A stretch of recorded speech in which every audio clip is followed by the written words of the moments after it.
মাত্র ১৭ বছর বয়সেই বিশ্ব ফুটবলে আলোড়ন তুলেছেন বার্সেলোনার বিস্ময় বালক লামিন ইয়ামাল। তার পারফরম্যান্স, কৌশল এবং পরিপক্কতা দেখে অনেকেই আজ তাকে তুলনা করছেন ফুটবল ইতিহাসের অন্যতম সেরা তারকা লিওনেল মেসির সঙ্গে।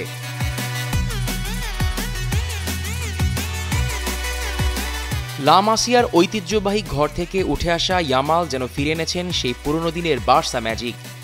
ডান উইং থেকে বয়ে যাচ্ছে তার ঝড়, রক্ষণভাগ ভেদ করে তৈরি করছেন গোলের পর গোল। গতকাল ইন্টার মিলানের বিপক্ষে তার ১০০তম ম্যাচ, যেখানে তিনি করেছেন তার ২২তম গোল।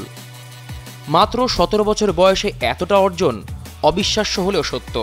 জাতীয় দলের জার্সিতে ইতিমধ্যে ১৯ ম্যাচে করেছেন ৪টা গোল, অ্যাসিস্ট দিয়েছেন ২৭টা। বসুন্ধরা ডায়াপেন্ট এখন আরও উন্নত। এই হট এয়ার থ্রো টপশিট দ্রুত শোষণ করে সোনামণিকে দেয় কোমল অনুভূতি।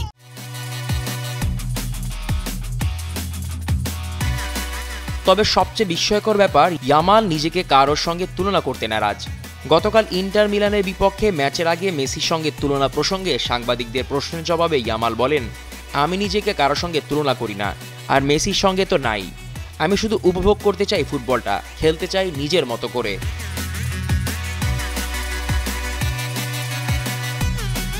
২০০৭ সালে ইউনিসেফের এক ফটোশুটে এক ছোট্ট শিশুকে কোলে তুলে নিয়েছিলেন তরুণ লিওনেল মেসি।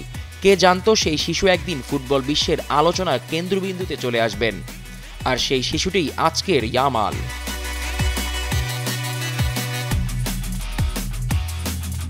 উভয়ই উঠে এসেছেন লা মাসিয়া থেকে, খেলেন ডান উইংয়ে। বল পায়ে দুজনেরই জাদুকরি ছোঁয়া। তবে ইয়ামালের গল্প এখনও লিখিত হচ্ছে। প্রতিটি ম্যাচ, প্রতিটি গোল, প্রতিটি মুহূর্ত নতুন করে জানিয়ে দিচ্ছে এ স্টার ইজ রাইজিং।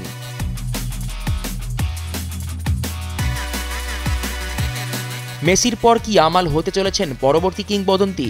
সময় উত্তর দেবে। কিন্তু আজ যা পরিষ্কার তা হলো, ভবিষ্যতের ফুটবল আজও আমাদের সামনে দাঁড়িয়ে, মাত্র ১৭ বছরের এক বিস্ময় বালকের রূপে। জিসান আহমেদ, কালের কণ্ঠ।